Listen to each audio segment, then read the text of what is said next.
Bem-vindo ao Boca Aberta Podcast. Aqui a gente fala de tudo, que a gente fala com todos. E eu converso hoje e tenho a honra de receber Diego Berlitz, do canal Viagem Gastronomia. Diego, obrigado pela presença. Muito obrigado, eu que agradeço o convite, tá aqui. O Diego tem um canal muito interessante, que eu sempre estava conversando com ele agora, em termos de qualidade de conteúdo. Como é que isso começou, Diego? Como é que você percebeu, você viajava, como que era? Cara, minha história é muito orgânica. A gente tava falando aqui da história do podcast, né? E eu acho que ela tem muito a ver com a tua história. Até quem não... Pra qual câmera que eu falo? Pra aquela ali? Qualquer uma, tá tudo marcando. Até se você... A sua câmera é aquela lá. Aquela lá, ali. Então tá. Muito bem. Então, ó, se vocês ainda não viram a história desse podcast, o Anderson falou que ele tá contando por aí, né? Uns pouquinhos. Eu tenho vídeos gravados, eles vão pro ar, contando cada detalhe de como isso começou. Então, depois vocês vão ver como é parecido. Mas na verdade, eu sempre gostei de viajar, morei na Austrália. Eu tô com a Cacá, um parênteses, a Cacá é minha esposa.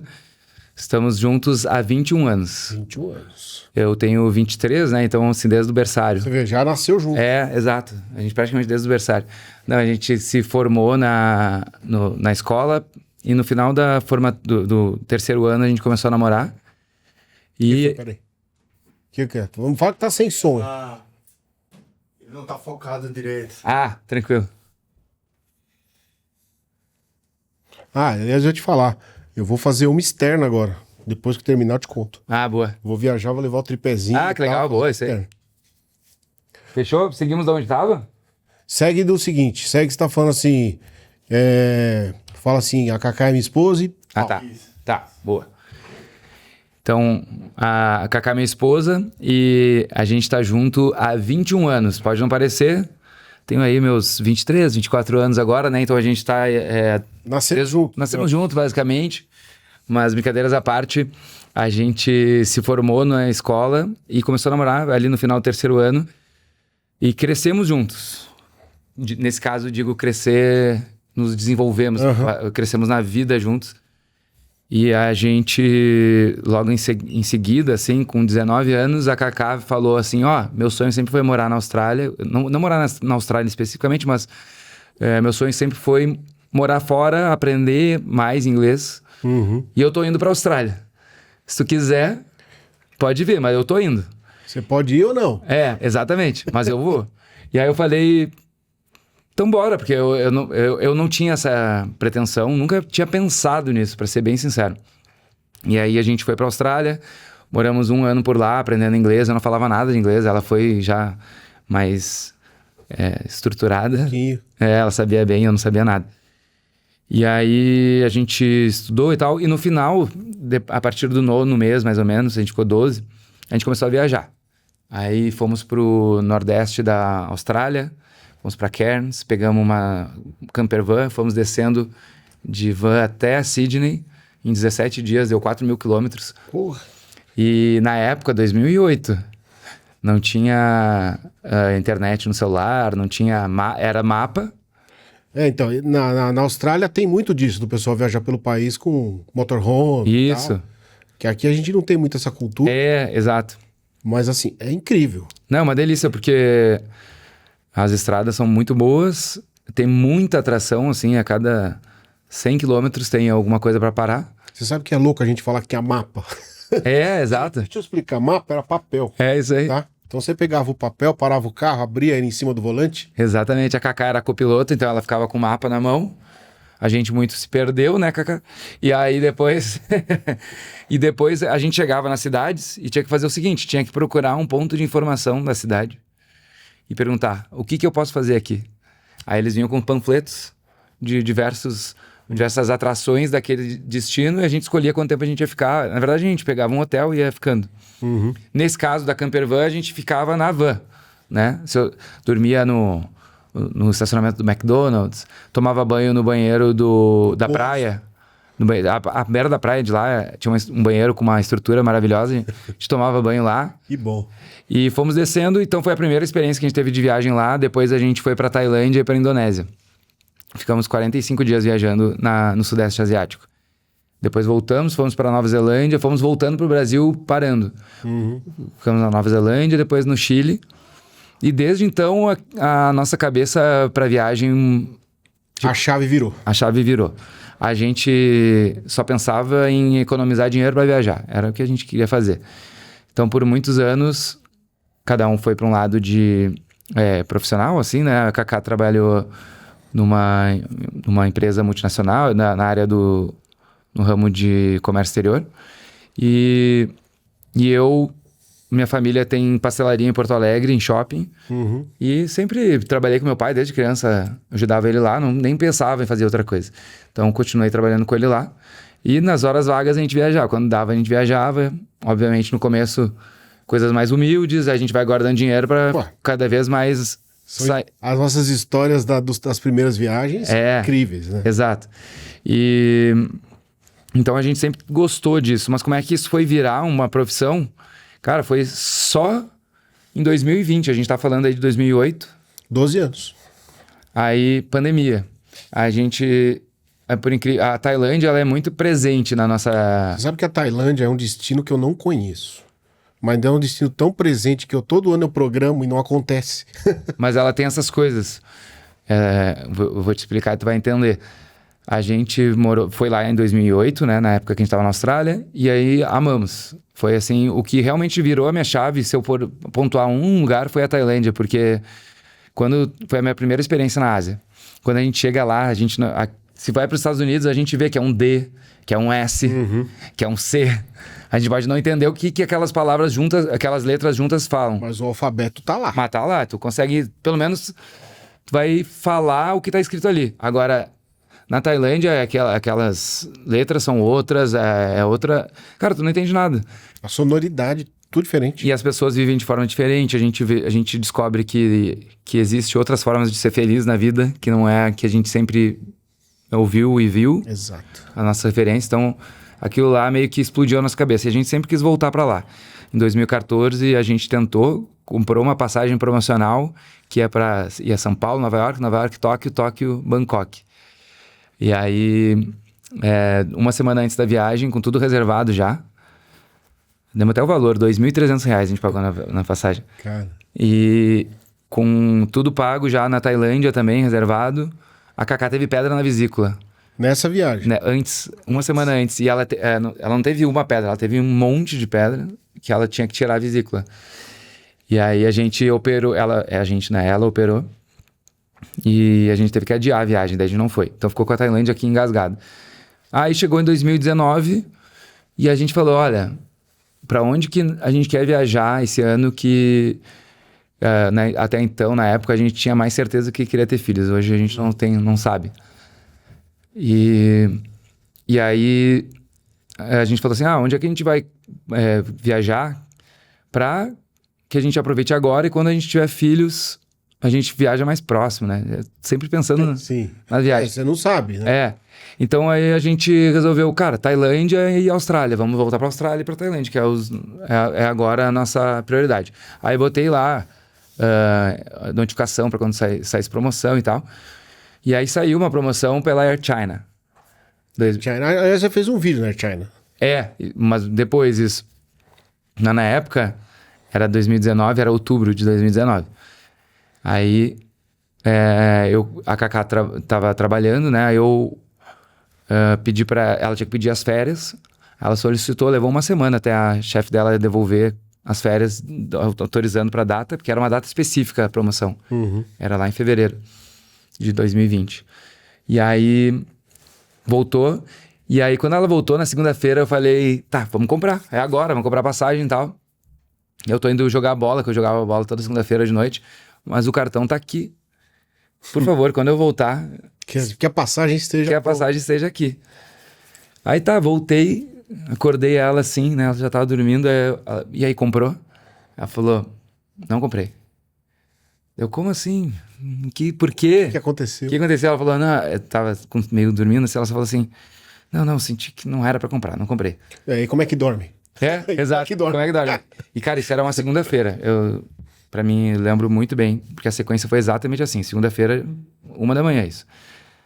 Terça-feira, 8h, acordo com uma outra notificação de passagem,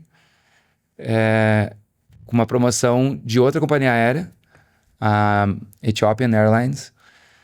Era uma promoção Buenos Aires mais Tailândia na mesma viagem. Porque esse voo, ele sai da Etiópia, vem para São Paulo e termina em Buenos Aires. E a promoção, para pegar a promoção, tinha que ir a Buenos Aires. E aí fazer Buenos Aires, São Paulo. Voltar pra... Aí tava mais barato que a da China. E, cara, por incrível que pareça, pra ver como era o destino, a data da promoção era uma só.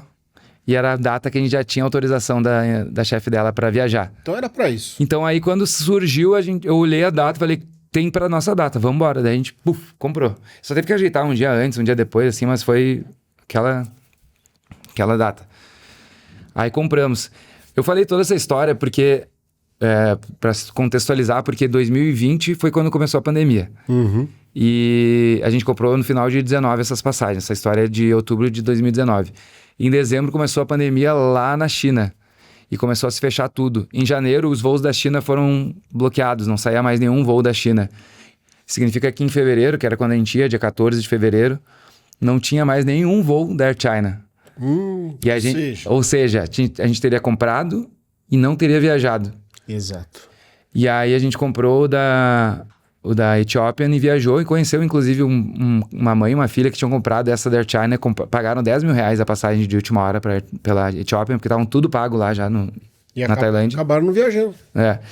E aí viajamos, foi uma das viagens mais incríveis que a gente já fez. A gente ficou muito na dúvida se ia, porque dia 14 de fevereiro já tava Covid, a gente não sabia o que era, mas a gente tava na beira já.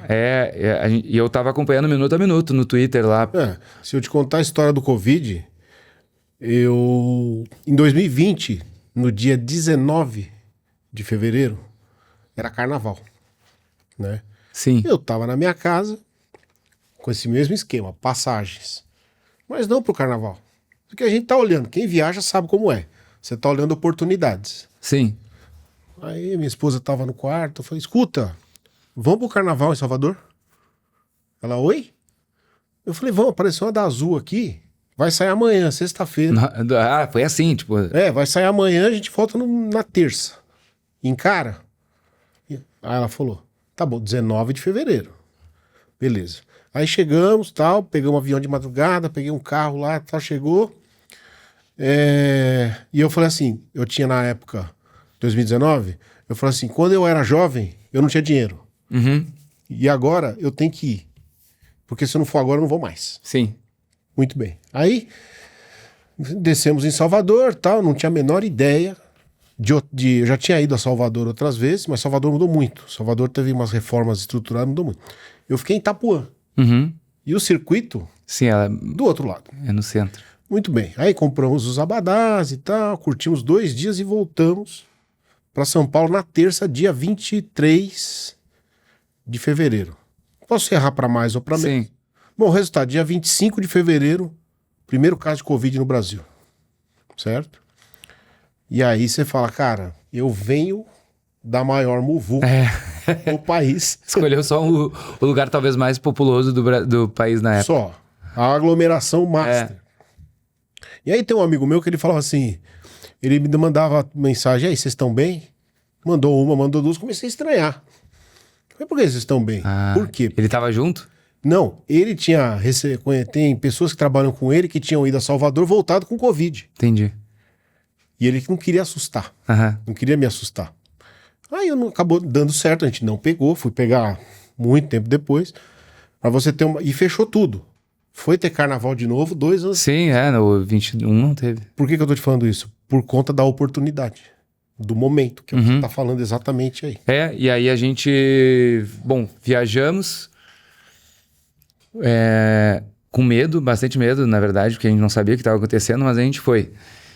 Pensamos em não ir, mas pensamos não. A Cacá pensou em não ir, porque ela é mais receosa, ela é mais pé no chão, e eu sou, cara, sempre fui mais sonhador, assim. Vambora. Então, e eu tava com aquela Tailândia de 2014 engasgada na minha garganta.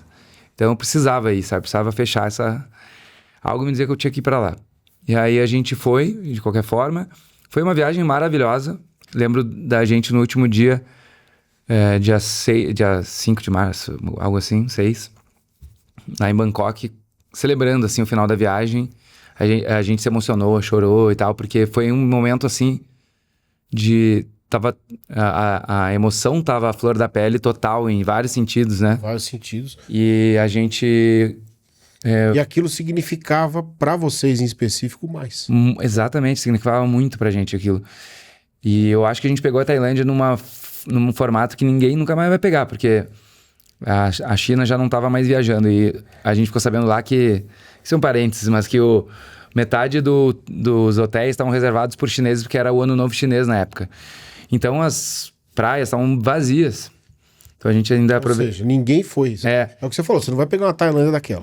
E aí a gente ainda ficou, depois, para completar as coincidências, a gente descobriu que a nossa passagem de 2014 era na mesma data, era dia 14 de fevereiro para ir.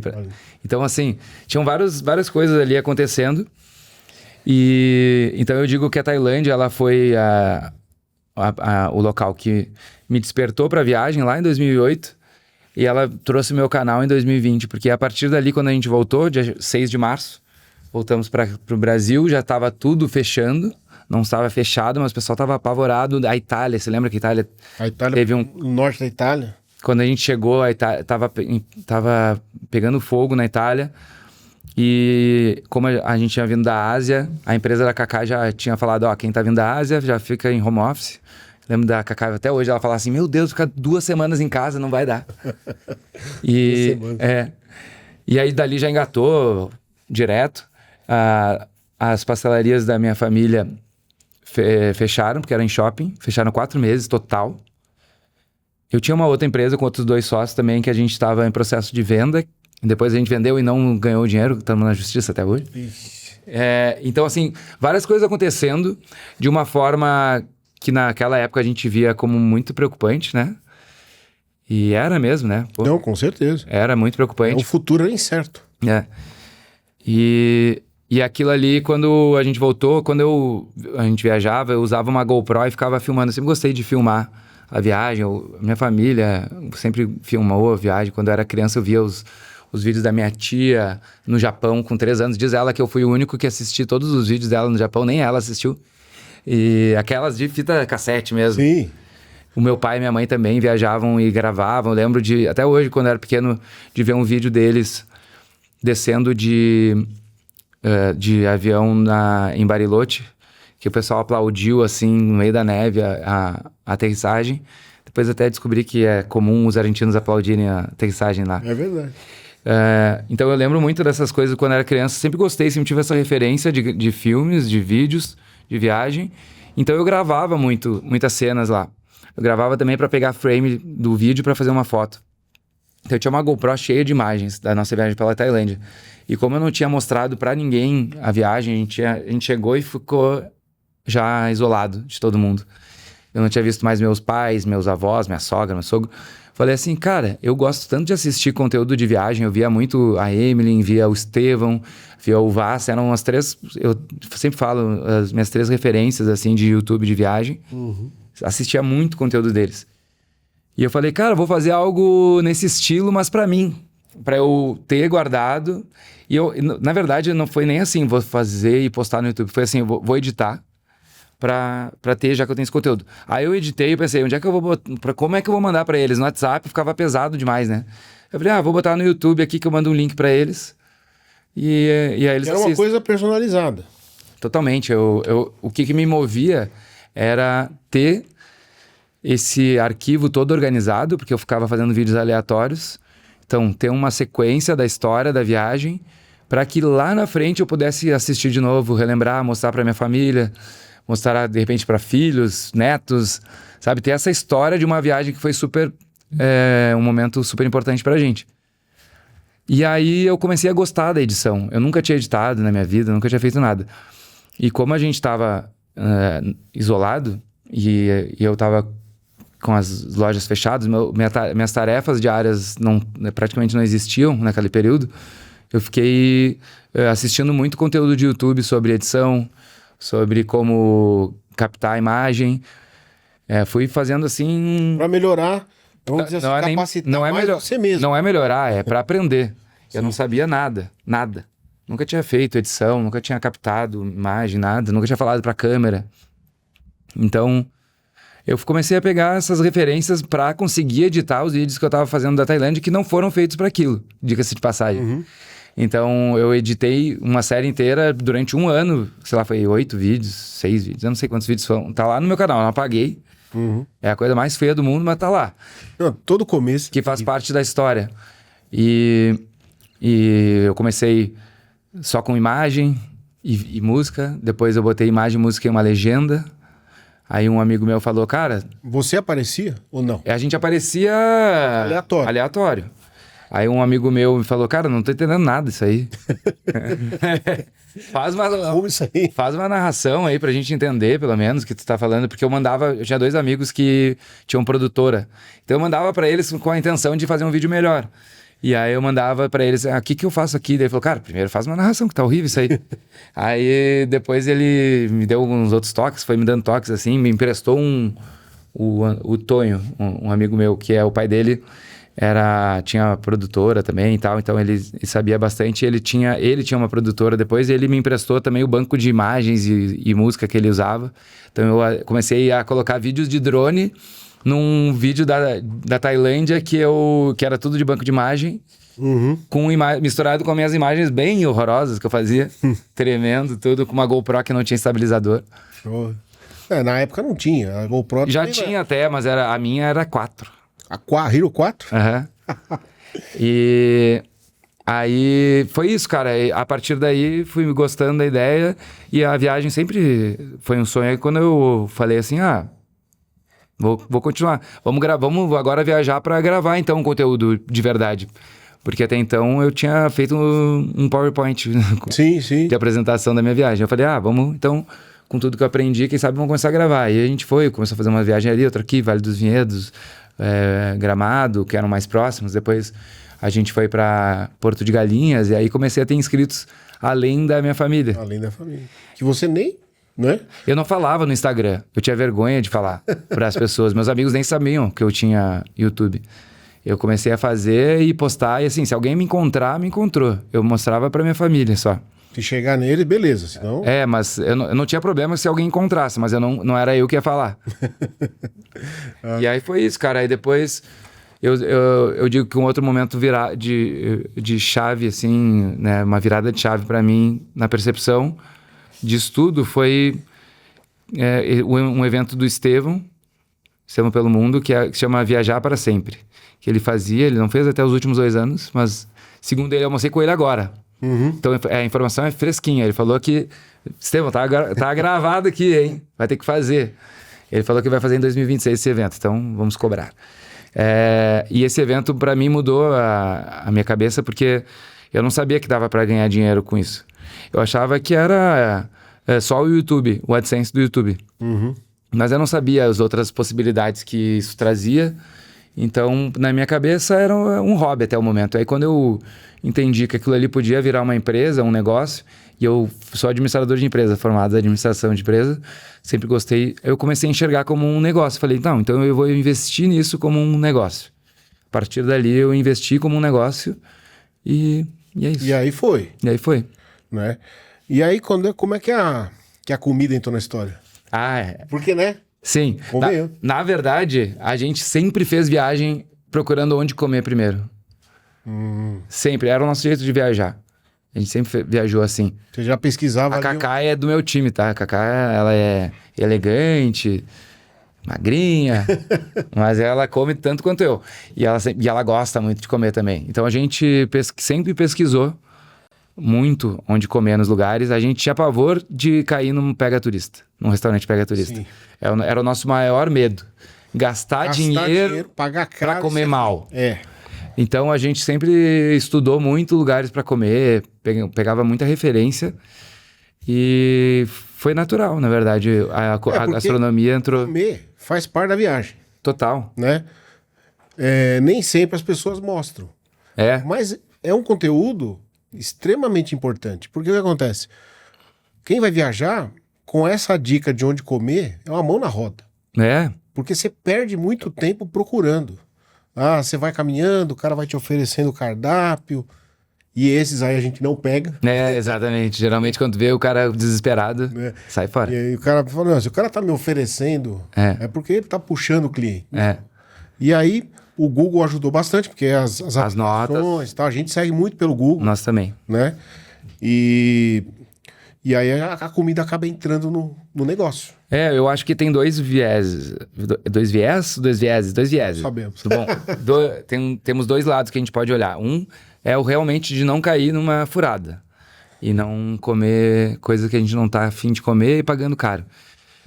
Tem o outro lado, que é conhecer a cultura local. Isso eu fui percebendo ao longo do caminho, assim. A gente sempre procurou os locais, na verdade, porque a gente queria comer bem. E queria não gastar muito. Depois eu fui percebendo que a gente vai... Quando eu comecei a contar histórias de viagem, a gente começou a perceber que a gente encontra muito da cultura daquele lugar na gastronomia. Então a gente pode entender um destino pela comida. Exato.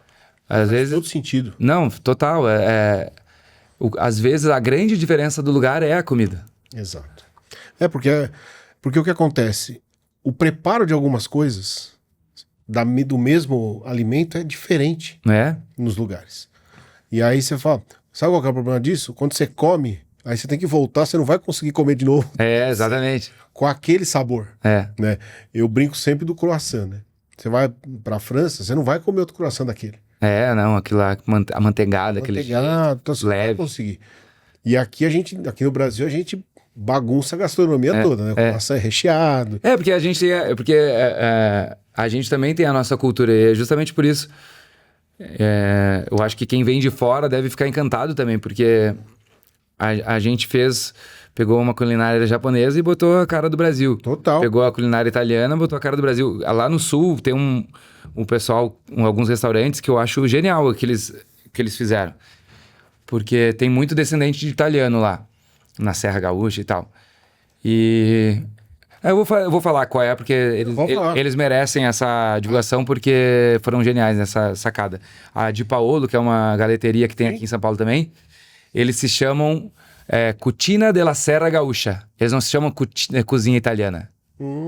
Eles falam que eles são uma culinária da Serra Gaúcha, porque a culinária italiana da Serra é diferente da culinária italiana. Exato. Quando tu for pra Itália... não vai encontrar aquilo que a gente encontra na Serra Gaúcha, tu não vai encontrar na Itália. Exato. No máximo vai encontrar polenta lá no Vêneto, que é da onde veio os colonos italianos pro Brasil. Mas de resto, cara, tem muita coisa que no galeto tu não vai achar. E isso é tão bom porque a gente consegue pegar a culinária e melhorar. E os nossos pratos típicos aqui, a gente mantém. Exato. A feijoada é a feijoada, a muqueca é a muqueca. A gente não mexe. Mas a gente melhora muitas coisas. Né? A gente adapta para o nosso paladar e a gente traz as referências da nossa cultura e do que tem de bom na terra, no nosso local. Porque, por exemplo, os italianos vieram para cá e encontraram muito milho. Então aí saíram pratos maravilhosos da culinária ítalo-brasileira. Ítalo-brasileira. Entendeu? Então eu acho que a gente tem que... Para mim o maior erro, mas aí cada pessoa... é uma pessoa e cada pessoa tem a sua prioridade na vida. Mas eu me nego a ir para um destino sem estar aberto a provar o que aquele destino tem de melhor. Porque não é à toa que eles servem aquilo lá. Eles podem servir por ter uma cultura em volta daqueles pratos. Mas também é porque o peixe...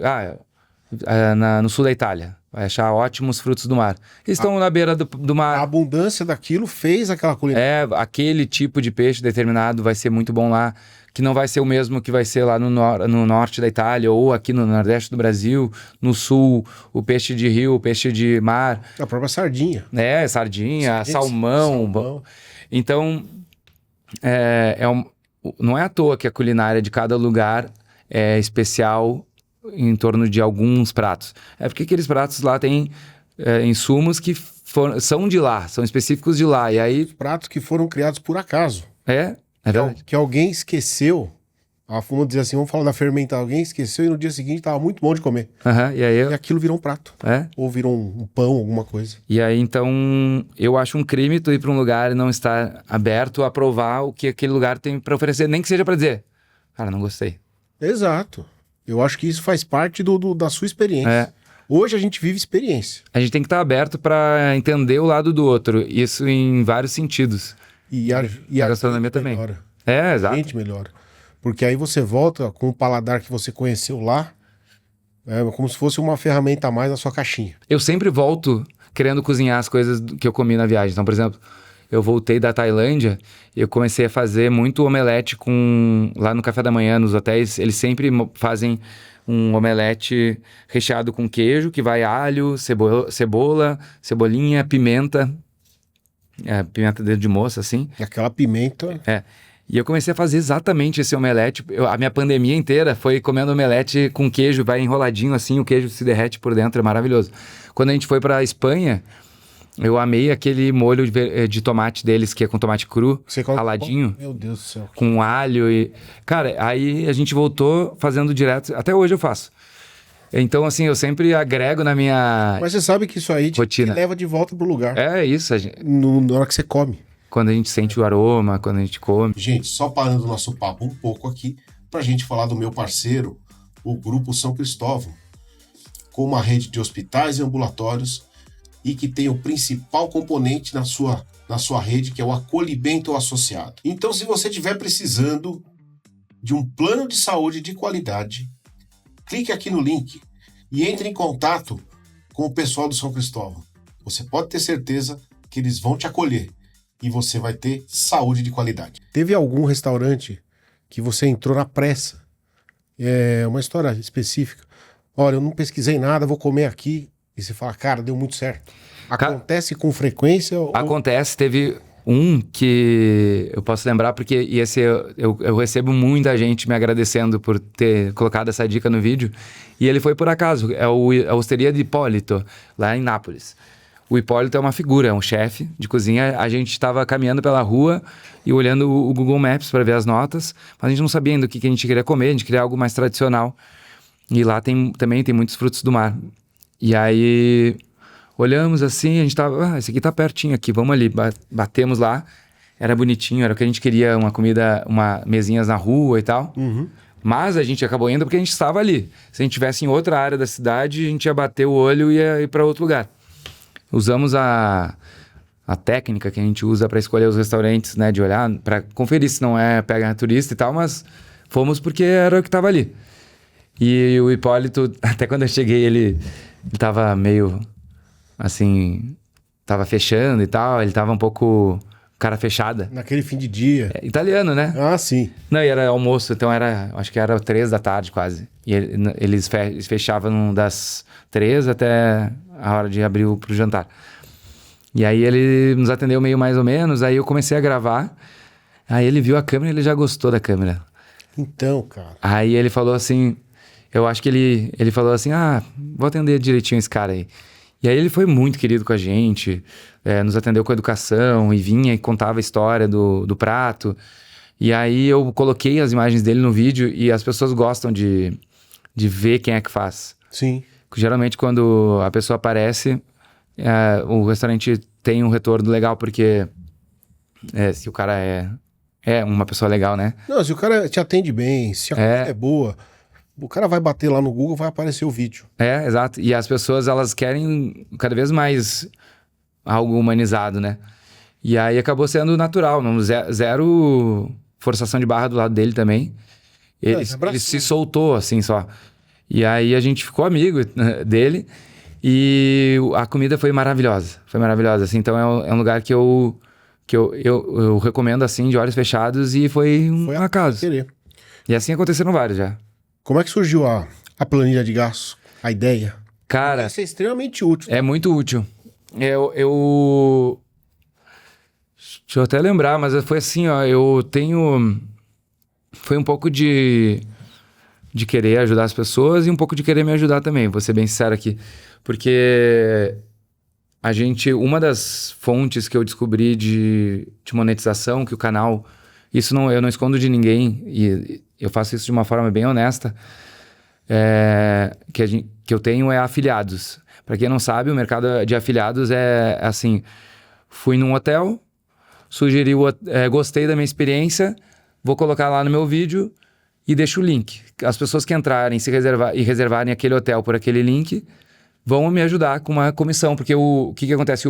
A plataforma que eu divulgo, ela não teria aquele cliente se ele não viesse pelo meu vídeo. Então, ele me remunera um percentual daquela reserva.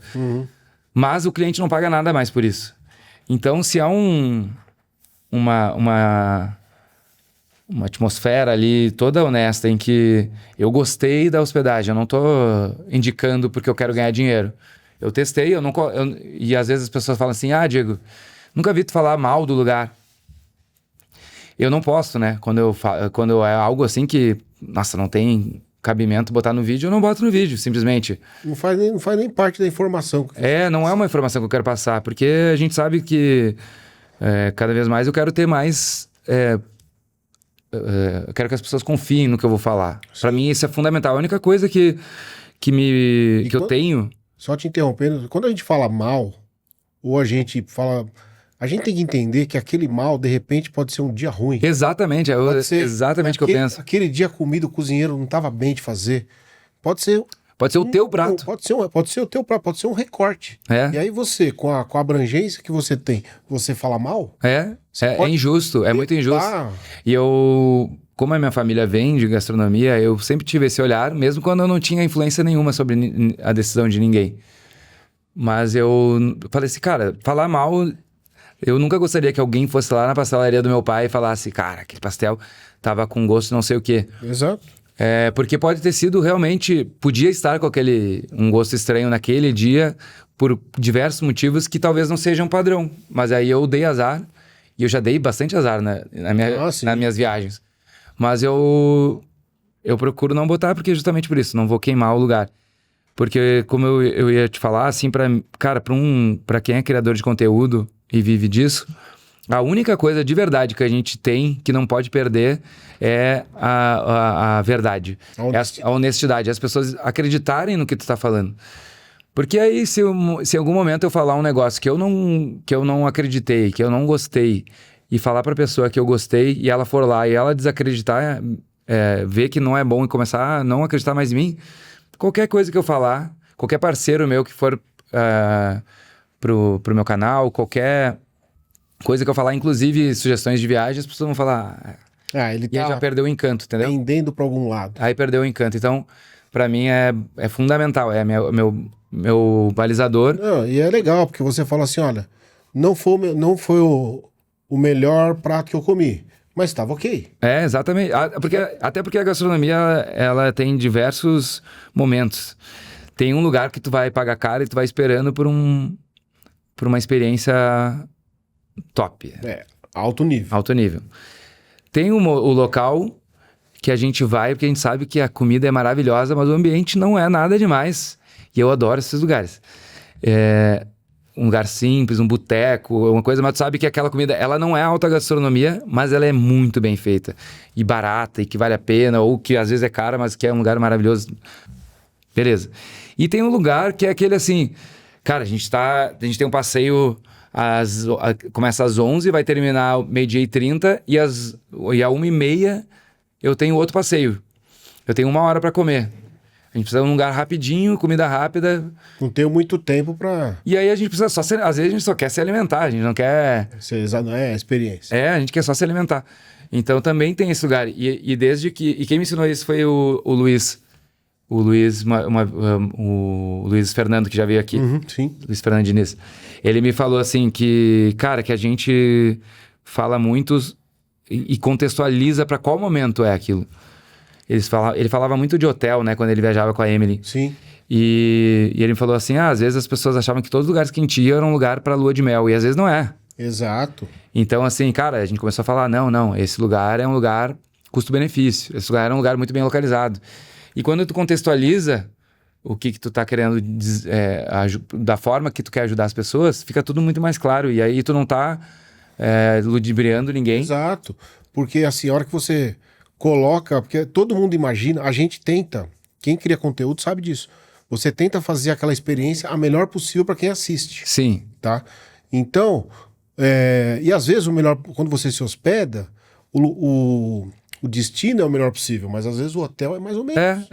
Não, e depende, tudo depende. Por exemplo, a gente gosta muito de, quando vai pro Nordeste, pegar um hotel legal. Por exemplo, destino de praia, na verdade, né? Não exatamente só o Nordeste. Porque vai fazer parte daquele contexto. Exato. Tu vai acordar diferente pro mar. Ter uma cadeira de sol dentro do hotel para tu poder ficar tranquilo, ir ao mar quando quiser, tomar um banho de piscina, ter um bom bar. Que é a experiência que as pessoas querem. Então ali eu acho que faz todo sentido para mim, parte da viagem. É como se tu fosse para Orlando e tu não vai gastar na Disney. Não vai aos parques. Tu não vai aos parques porque tu não quer gastar. Tudo bem, eu fiz um vídeo em Orlando com outras opções. Se quiserem lá, tem lá outros, pode assistir meu vídeo lá. Assistir no canal lá. Tem outras opções além do parque. Mas vai no parque também, né? Que claro. É o que o Orlando tem de melhor. Aí, então para mim, quando eu falo nesse sentido, tipo assim, o hotel ele vira um investimento junto da viagem. É uma parte daquela experiência. Agora, vamos para a Europa, vamos para Roma, onde os hotéis são caros. Paris, Londres, Madrid... Tudo mesmo balaio, tudo a mesma coisa. Os hotéis são caros, a gente praticamente não fica no hotel, a gente só vai dormir no hotel. Eu que gravo ainda conteúdo de gastronomia, eu quero o máximo possível estar na rua, comendo na rua. Então, às vezes, nem café da manhã no hotel eu quero, porque eu quero provar o pãozinho com tomate de Madrid. Exato. E então, assim...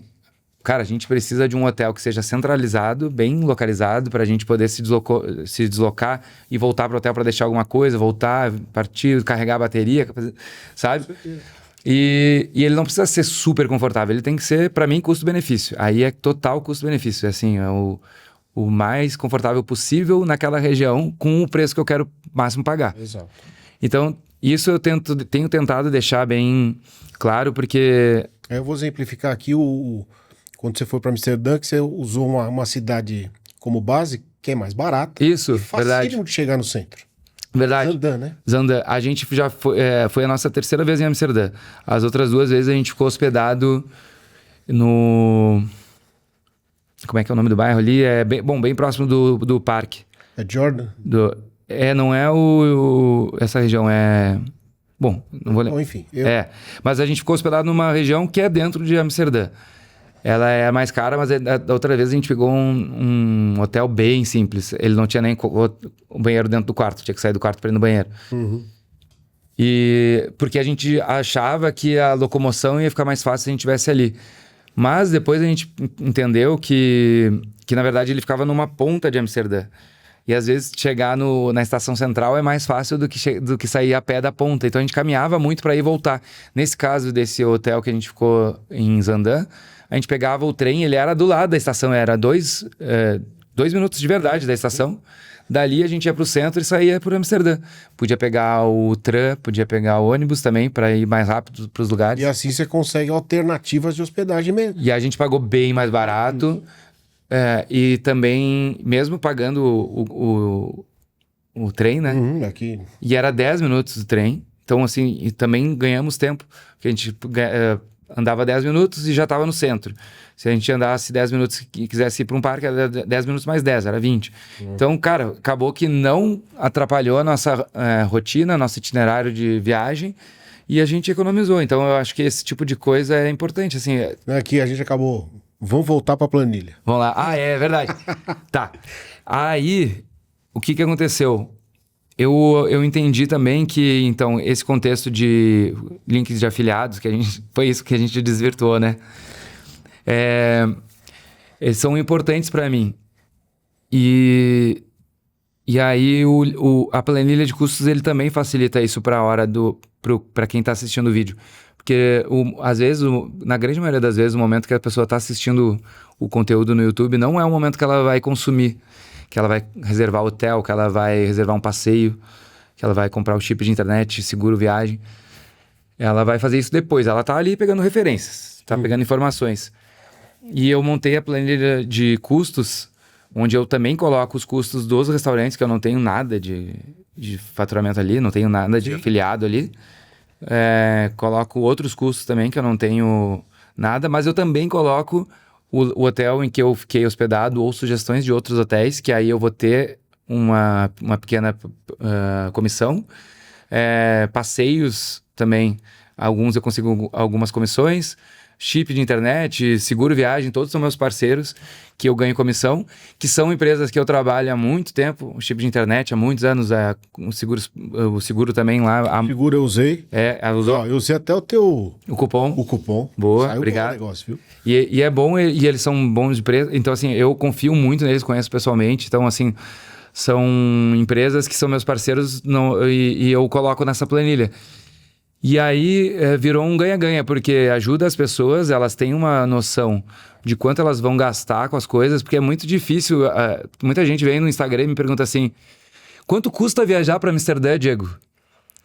Então, Cara, né, cara? como é que eu vou saber como que a pessoa vai gastar Quais são as voltagens? o restaurante? É. Cara, num restaurante tu pode sair de gastar 20 euros num casal comendo o mais básico possível a infinito. O céu é o limite. Quanto tu vai tomar de vinho, vai tomar... vai comer o prato... Qual é o... Cara, é impossível prever. Porque aí isso é uma refeição. Imagina uma semana inteira de refeições. Pagando refeição. Então, quanto que pode dar de diferença? Então, não tem como eu falar. Agora, as pessoas podem saber o seguinte: gostei da viagem do Diego, vi o vídeo dele lá. Gostei daquela comida, aquele restaurante me interessa. Quanto que tu pagou lá? Ah, tá lá na minha planilha de custos. Ótimo. Aí o cara já tem noção. Bom, se eu seguir o que mais ou menos esse padrão que o Diego tá seguindo na viagem, eu vou gastar isso. Não, e você fez o mais difícil, que é planilhar. Sim. É o chato. É chato pra Odeio caramba. isso. Eu odeio fazer. Não, é horrível. E aí, a pessoa que usa aquela planilha, né? Ele vai pegar as dicas, vai te ajudar, Exato. né? Porque tem as parcerias e tudo mais. E vai poupar o trabalho dele, até porque se você colocar em mão de agente, nada contra os agentes, tá? Eu acho que eles têm um trabalho legal, mas nem o agente vai saber quem é você. Sim. Ali, na verdade, é um público para cada... Tem público para todos os lados, né? Tem gente que gosta de deixar na mão de um agente e beleza. Mas tem muita gente que gosta de pesquisar os lugares, ir atrás. Eu acho que é o teu caso. O meu caso também. Eu acho que... eu nem lembro a última viagem que eu precisei de alguém. A gente gosta muito de... É uma parte da viagem, né? Não, a viagem começa aí. Eu tenho um casal de amigos que viaja com a filha deles, que é o Três Viagens. Uhum. E eles falam um negócio que eu acho muito legal. O nome do canal deles é Três Viagens, porque eles falam que a gente viaja 3 vezes. As pessoas acham que é porque eles viajam em 3 pessoas, eles e a filha, mas é porque a gente viaja 3 vezes. Uma quando a gente planeja a viagem, outra quando a gente viaja e outra quando a gente lembra da viagem. Exatamente. Então, foram geniais nesse nome aí. Eu achei genial. E é bem isso, a gente viaja antes. Pra mim, é tão legal quanto viajar é pesquisar onde que a gente vai comer, o que vai fazer. Assistir os vídeos, né, no YouTube. E aí você pega vários vídeos. Cara, eu vou contar, eu não ia contar ao vivo, mas eu vou contar. A gente tava planejando a viagem e aí a minha esposa vai assistindo e parando. E anota. E anota. Um vídeo de 40 minutos vira Sim. fácil 2 horas. Né? Aí assiste o segundo. Quando você vê, você tem uma gama de coisas e aí você tem que maneirar, porque quando chega lá no destino, se você for seguir aquilo, você não dá conta. É importante ter as referências, porque às vezes a gente vai pro lugar e a gente faz muito isso. Na verdade, a gente planeja assim. A gente mapeia onde a gente quer conhecer, coloca lá no Google Maps e tal, e a gente começa também a procurar restaurantes que tenham boas notas naquela região que a gente vai estar. Não que a gente vai ir naquele restaurante, mas se a gente estiver por lá e estiver com fome, a gente sabe onde comer, para não cair Exato. no Pega Turista. No Pega Turista. E aí acaba que no meu vídeo, como eu faço uma sequência, eu sempre coloco o restaurante logo depois do local que a gente estava. Porque a pessoa sabe que, se eu for ali no Empire State Building, eu posso ir no tal restaurante depois, porque o Diego foi ali, deve ser perto. Essa sequência é importante. Porque aí o cara consegue visualizar, quando a gente for lá no parque, a gente pode já ir na feira e comer o bal. Exato. Nem me fala aquele bal que é espetacular. Então, e aí nisso entrou eu acho que a planilha de custos, ela acabou sendo até mais legal do que eu imaginava no começo, porque ela realmente ajuda as pessoas a organizar a viagem delas, a ter tudo ali na mão. E eu coloco os links, né? Eu coloco o link do Google Maps para as pessoas verem o restaurante, ela já entra lá, quer saber onde é, ela já tem todas as informações do Google Maps. Usou uma vez, vai usar sempre. Você pode ter certeza. duas coisas de bastidores. Porque tem gente que acha que é só viajar, né, Diego? Ah, é. Ah, viajei, ele passeou, tava só, não sei o quê. Mas você tem que entender que a gravação ela é atemporal, É. né? Às vezes você gravou 6:30 da manhã, às vezes acordou cedo, não é o lugar que você está hospedado, né? Aí eu ia perguntar o seguinte, qual que é hoje em dia, hoje a gente vai ficando mais experiente, né? Não vai caindo... Hoje em dia ainda tem para você alguns perrengues, tipo esperas longas, locais que você foi e de repente o take não ficou legal. Como que você lida com essa parte? Sempre tem. Sempre tem. E se você, a outra pergunta, e se você se alimenta dos comentários para poder fazer os próximos vídeos? Ah, sim, sempre. Eu gosto muito de ler. Eu leio todos os comentários. Não tem um que passa. Às vezes eu não consigo responder um ou outro. Eu tento responder também. Mas eu leio tudo porque ali... Às vezes tem uns meio complicados. Mas tem uns que são muito úteis para as próximas viagens. E até para edições também já. Esses tempos o pessoal reclamou do áudio. E foi um negócio que eu comecei a prestar mais atenção. De volumes e tal. Então, a gente está em constante evolução, né? Eu falo, eu tô aprendendo ainda, porque eu comecei a editar há 4 anos atrás, 5 anos. Não, porque a gente analisa números, É, né? A gente analisa visualizações, a gente analisa os comentários. E às vezes um comentário simples faz a parte gente, qualitativa da coisa mesmo. faz a gente levar o canal para outro lado. É, Igual você falou, melhora o som. O que você vai pensar? Pô, como é que tá meu microfone? Ele tá bom? Ele não tá? exato. Aí você começa coisa que você nem pensava. Exatamente. É. E aí, cara, e durante a viagem a gente ainda passa por perrengue porque tem muita coisa, tem muitas variáveis que a gente não controla e às vezes a gente tenta pensar em tudo, no tipo assim, Nova York é uma cidade que ela é super desafiadora para montar o roteiro, porque é gigante, tem muita atração, tu pode te perder em atrações que às vezes não são a tua prioridade, porque elas estão mais próximas de outras que são, e deixa de visitar outras que são tua prioridade, ou que tu poderia gostar mais, porque tu nem sabe delas, ou ela não vai encaixar no roteiro, porque é longe.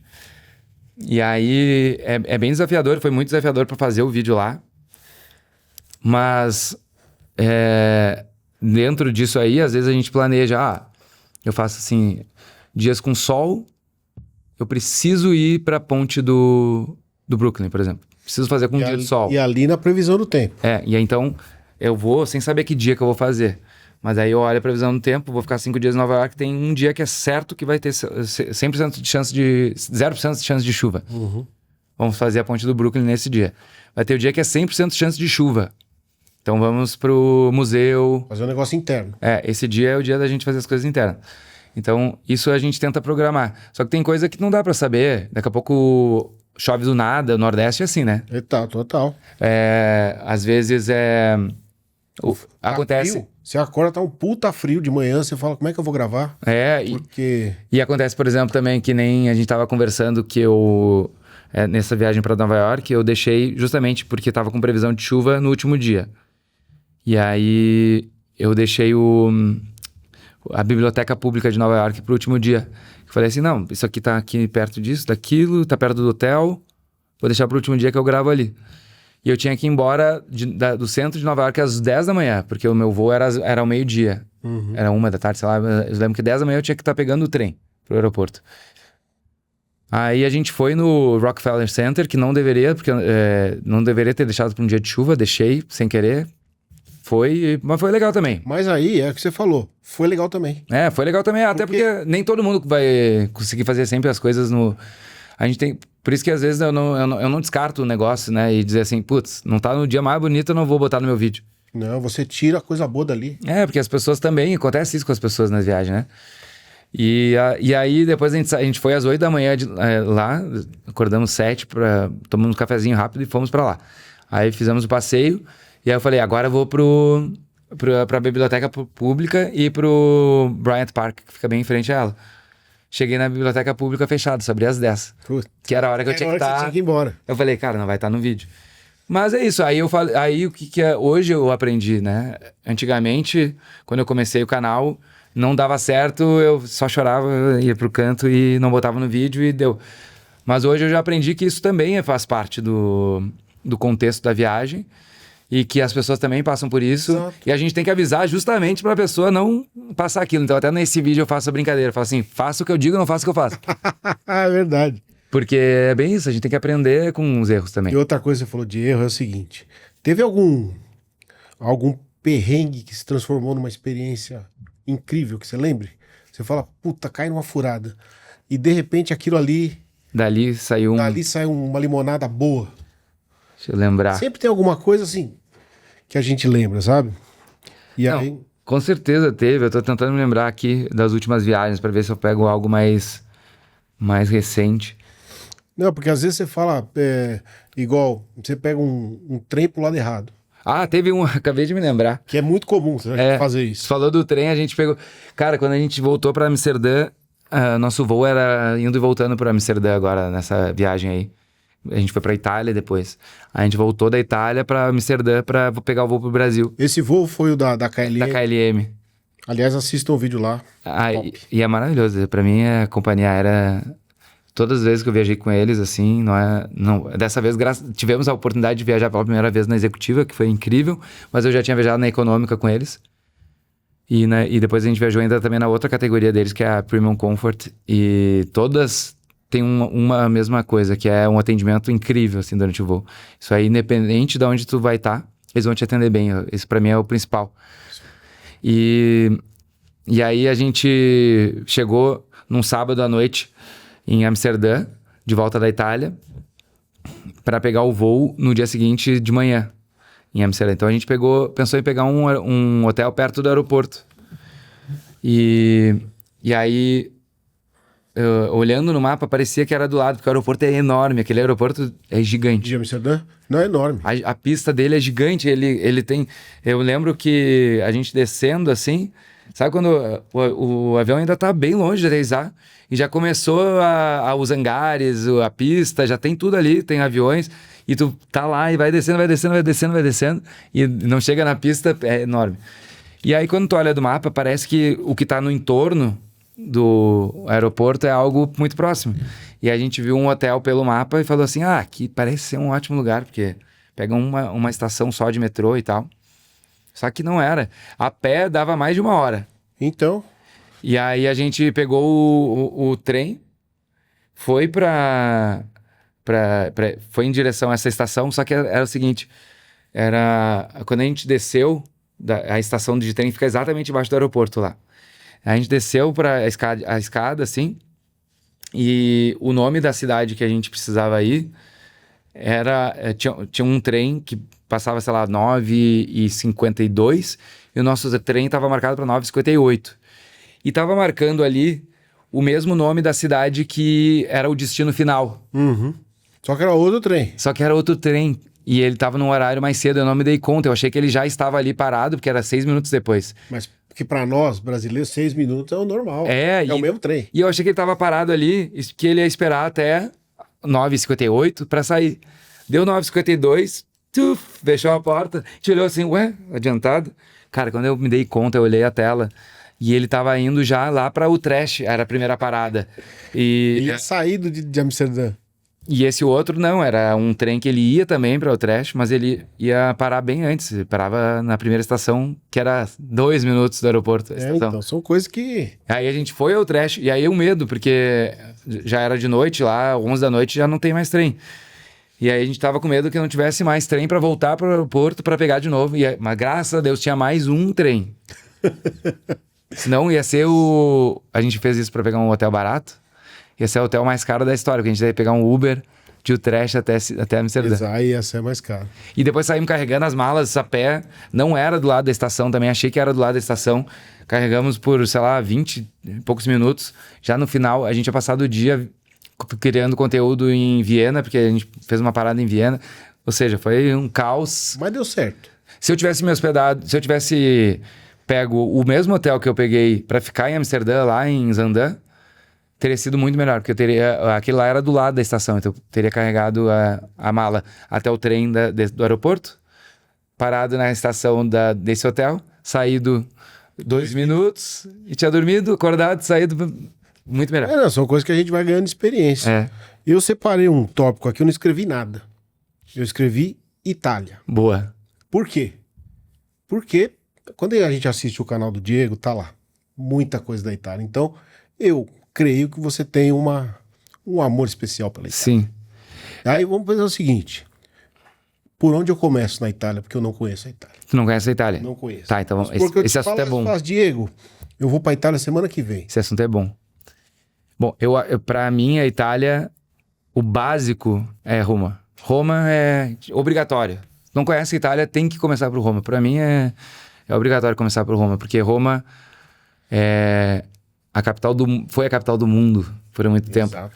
A gente vai pra Roma e descobre que a gente faz algumas coisas até hoje porque os caras faziam lá há 2000 anos atrás. É incrível. Então, Roma é fundamental, assim, em qualquer viagem pra Itália da primeira vez, assim, tem que parar em Roma. E não adianta parar 2 dias. Porque Roma é uma cidade também grande, não tem tanto metrô lá, porque eles não podem, eles não conseguem. Eles abrem uma escavação e acham um negócio e para por... Tem que parar. Então, é uma cidade que é difícil de se locomover. Não é difícil, mas demora para se locomover. Às vezes, a gente faz muito a pé lá, quando a gente vai. Nem tudo tá na porta, digamos. Então assim, é tudo meia hora, 40 minutos a pé. Dá pra fazer a pé, mas tu vai cada vez se distanciando mais de onde tu tava. Então aí a volta é mais longa. Então tem que ter ali, tem muita atração, tem Coliseu, tem... daí quem faz o Coliseu faz o Foro Palatino o Romano, que é do lado, que tá no mesmo ingresso. Aí tem a Fontana di Trevi, tem o centro, tem Trastevere, que é um bairro que a gente ama ir visitar. Tem parques, tem a vida de Roma, caminhar e tropeçar num monumento. Então é uma cidade que encanta. E então, 4 dias para mim é um básico para Roma. Não digo o suficiente, é o básico. É o mínimo. É o mínimo. E então eu diria que Roma é por onde se começa, até porque para sair do Brasil, tu vai chegar ou em Roma ou em Milão. Então, escolhe Roma e já começa viajando por lá. E aí depois, aí sim, aí a Itália eu digo que ele é um dos países mais completos para o turismo. Não é à toa que as pessoas viajam muito para a Itália. Porque, eu gosto de praia, tem. Eu gosto de mergulho.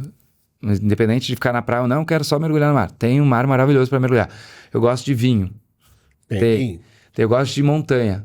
Tem montanha. Eu gosto de história. Demais. Eu gosto de arte. Florença é o lugar mais bonito que eu já visitei, construído por um ser humano. Porque todos os lugares são uma obra de arte lá. Qualquer lugar que a gente tropeça é obra de arte. Eu gosto de destino romântico. Veneza, Verona. Então, assim, cara, é impressionante. Pra onde a gente vai lá, tem lago. Tem vários países no mesmo. Nápoles é uma coisa. É isso. Milão é outra coisa. Sicília é outra coisa. É que a coisa. Itália é um país recente.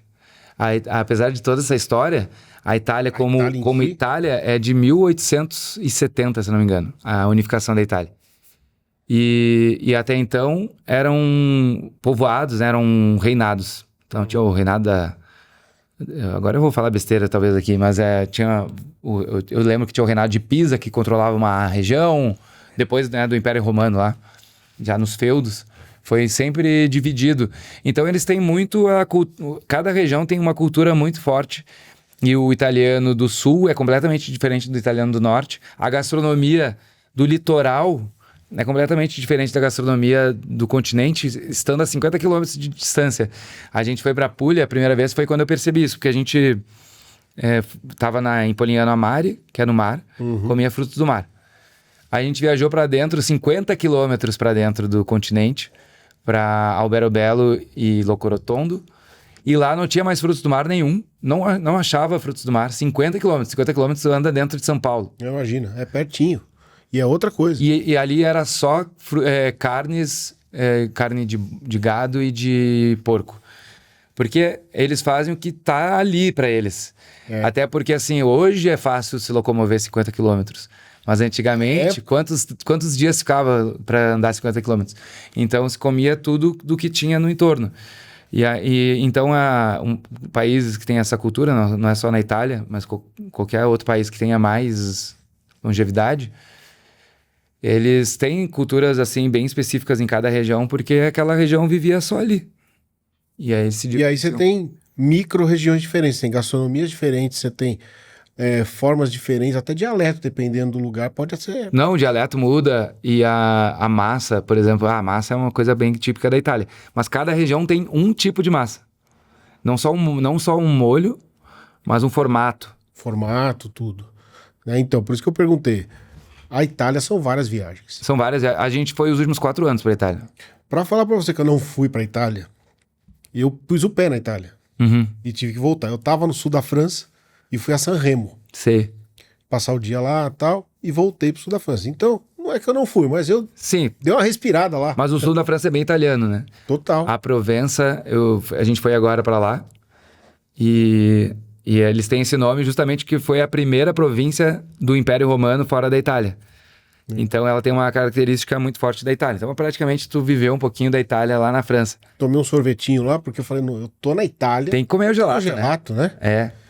Então, assim, é um país que tá no meu radar. Ele é encantador. Principalmente as ilhas ali, a Sardenha. E pelo que eu já percebi, tu gosta também de uma boa gastronomia. Total. E a Itália é isso, ela é a união da história, da arquitetura, da arte, da natureza e da gastronomia. Total. Eu acho... Eu falei assim, ninguém melhor pra perguntar sobre a Itália, né, Diego? E aí, pra encerrar, a pergunta boca aberta. Eu não te contei. Não. Aliás, nenhum convidado sabe. Já estou de boca aberta. Já estou de boca aberta. O que te faz viajar? O que me faz viajar? Essa pergunta é fácil pra mim. Cara, eu já... Uma coisa que fica muito claro pra mim é que o que faz de um local especial não é a natureza, não é a arquitetura, não é a história em si, assim. A gente pode comparar o mar do Caribe com o mar da Tailândia, com o mar da Indonésia, com Maldivas. Vai falar um pouquinho, um é mais azul, o outro é mais turquesa, o outro é mais esverdeado. Todos são bonitos. Mas o que faz a Tailândia ser completamente diferente do Caribe, que é completamente diferente das Maldivas, e nem lugares que eu não conheço, mas eu posso garantir que são completamente diferentes, são as pessoas. Então, para mim, o que me faz viajar são as pessoas. Tá aqui hoje contigo, conversando aqui, te conhecendo. A partir de agora, tenho certeza que outro dia a gente vai tomar um chopp aí. Mas, cara, eu sempre trago amigos. Estava te falando do Hipólito mais cedo. Eu tenho, por exemplo, posso citar inúmeras pessoas, assim, que eu conheci ao longo desses anos, viajando, e que mudaram a minha forma de ver as coisas, de acrescentar alguma coisa, viraram meus amigos. Eu tenho pessoas que eu falo todos os dias que vieram depois de eu começar a viajar e que são desse contexto. Então, assim, pode parecer que eu tô aqui querendo contar uma história bonita, querer cativar, mas não, eu realmente acredito que o que faz de cada local especial são as pessoas que estão lá. E não é uma história bonita, não. É difícil de explicar. É isso. É difícil de explicar. Quem viaja, e quem gosta de viajar, e quem tem um estilo de vida de viajar, tenta explicar para as outras pessoas, porque vamos falar de valores, né? O valor que a viagem tem, muita gente não entende. Entendeu? É que ela não é assim... Tem gente que fala, mas eu vou viajar, vou ficar pagando depois. Isso. Sabe? Não é sobre isso. É óbvio que a gente tem que ter noção de orçamento, saber se aquilo lá vai comprometer o nosso orçamento ou não.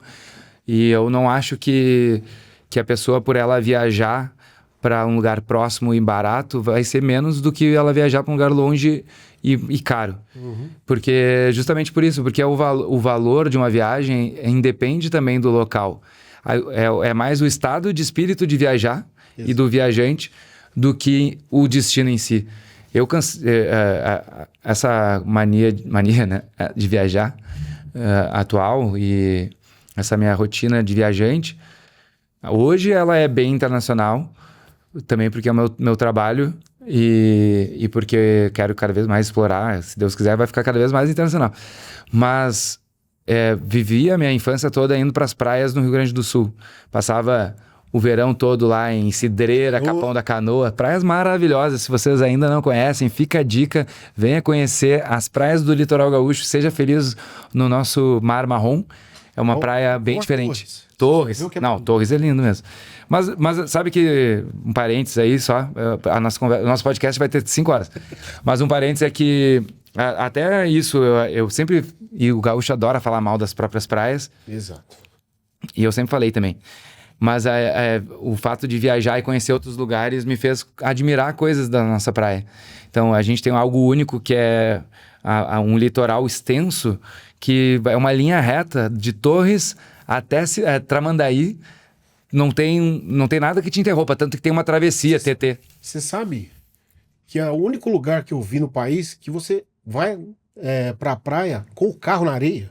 Tem... Só tem isso lá. Porque em todos os lugares você estaciona e acessa. No Rio Grande do Sul, não. Você leva o carro lá e fica ali. E fica ali. Claro, não são todas, né? Mas algumas sim. Porque a praia tem uma areia muito extensa até o mar. E ela tem uma extensão longitudinal? Pode ser. Longitudinal. Sei lá, de norte a sul? De norte a sul. Enorme. Tem uma travessia lá chamada TTT, que é uma travessia de corrida que eles fazem, que é a travessia de Torres a Tramandaí. São 2 praias, agora eu não vou saber a quilometragem, mas é mais de 100 quilômetros, eu acho. Eu acho que é.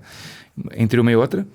E é uma praia só. Pode fazer ela inteira. É como se chamasse aquilo ali de uma baía. Uhum. Ela é inteira, não tem nada que separe uma praia da outra. Tu não sabe qual cidade está chegando. Então, assim... Aquilo ali faz com que o mar fique agitado, porque não tem uma barreira que proteja do vento. O mar fica agitado, vem algas, fica marrom, tem vento. Não é o destino de praia que a gente fala assim, caribenho. Mas tem esse lado de a gente olhar, cara, é uma praia especial, uma praia diferente, é toda reta. Eu descobri isso quando eu fui pra Austrália, que eu fui visitar um lugar. E aí os australianos entraram assim na praia, se chama Fraser Island. É uma ilha que tem um lago maravilhoso, se chama Lake Mackenzie.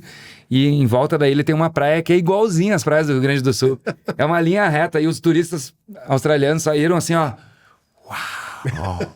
Que lindo isso aqui. Olha só, tu não vê o final. Eu falei, cara, deixa eu te explicar. Isso aqui é minha infância. Então, assim, vivi indo a minha infância, voltando só pro ponto inicial, indo para praias a 100 km de Porto Alegre, tendo o fim de semana ou o verão nessas praias que não tinha nada para fazer além de ir para a beira da praia, voltar a brincar com eu era criança, né? Brincar com meus amigos, meus primos, minhas irmãs. E é isso, o estado de espírito de viajar já estava ali, independente do lugar. Então, assim, não é questão de dinheiro, é o estado de espírito, é para onde a gente pode viajar. É aquela vontade que você não sabe explicar, que te leva a sair. Exatamente, sair de onde tu tá e... Você fala daqui para lá e eu quero ver o que vai lá. Vai ter lá. Exato. Diego, prazer. Olha, o prazer foi meu. Obrigado mesmo. Foi um papo super agradável, obrigado. Valeu. Gente, encerramos por hoje. Esse episódio é um oferecimento do Hospital São Cristóvão, da Clínica Odontológica Dental Mind. Não se esqueçam de se inscrever no canal, esse papo vai estar lá em breve. Obrigado.